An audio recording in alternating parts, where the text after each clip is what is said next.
കൂടുതൽ screen space കിട്ടിയത് ഈ പറയുന്ന അനുമോക്കും നെവിനുമാണ്. അവര് ഈ പറയുന്ന ഒരു ക്രീമനൊക്കെ അങ്ങോട്ട് കഴിക്കുന്നുണ്ട്. നെവിനുമായിട്ട് മത്സരം വെച്ചതാണ് അനുമോള്. അതിൽ ഈ അനുമോക്ക് ഒരു സമ്മാനം കിട്ടി. അതായത് സമ്മാനം എന്ന് പറഞ്ഞു കഴിഞ്ഞാൽ KS ചിത്ര കൊടുത്ത ഒരു ഡയമണ്ട് മോതിരം. ഇതിനെ കുറിച്ച് അനുമോളുടെ ചാനലിൽ വന്നൊരു വീഡിയോ ഇട്ടിരുന്നു ആദ്യം തന്നെ. അതായത് KS ചിത്ര എനിക്ക് സമ്മാനമായിട്ട് ഡയമണ്ട് മോതിരം തന്നു എന്ന് പറഞ്ഞുകൊണ്ട്.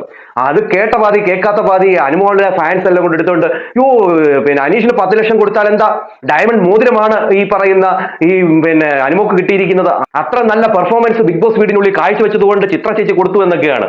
പക്ഷെ ഈ പറയുന്ന സ്റ്റാർ സിംഗറിന്റെ ലോഞ്ചിങ് സമയത്താണ് നമുക്ക് കാര്യം മനസ്സിലായത്, ഇത് കൊടുത്തത് അവിടെ കിടന്ന് ബഹളം ഉണ്ടാക്കിയത് കൊണ്ടാണ്. അതായത് തീറ്റ മത്സരത്തിൽ ഈ പറയുന്ന 4 ക്രീമെന്റ് തിന്നു ഈ പറയുന്ന അനുമോള്, നെവിനെ തോപ്പിച്ചു. അപ്പൊ സമ്മാനമില്ല എന്ന് മിഥുൻ പറഞ്ഞു.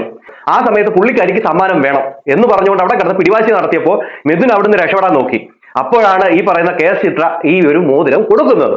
ഉടനെ ചോദിച്ചു മേടിക്കുന്നു. പൈസ എന്ന് കണ്ടാലും ഭക്ഷണമെന്ന് കണ്ടാലും കമന്ന് വീഴുന്ന ഒരു ടീമായി ഈ പറയുന്ന അനുമോള്. എന്ന് പറഞ്ഞ പോലെ പൈസ എന്ന് എഴുതി കാണിച്ചാൽ മതി, അത് ഉടനെ വേണം. ഇവിടെ അതാണ് സംഭവിച്ചത്. ആ ചിത്ര ചേച്ചിയുടെ കയ്യിൽ നിന്ന് അത് മേടിച്ചെടുത്തതാ. എന്നിട്ട് അതിനെ വലിയ സംഭാവന കിട്ടിയ പോലെ എന്നാണ് ആൾക്കാർ പറഞ്ഞുണ്ടാക്കുന്നത്.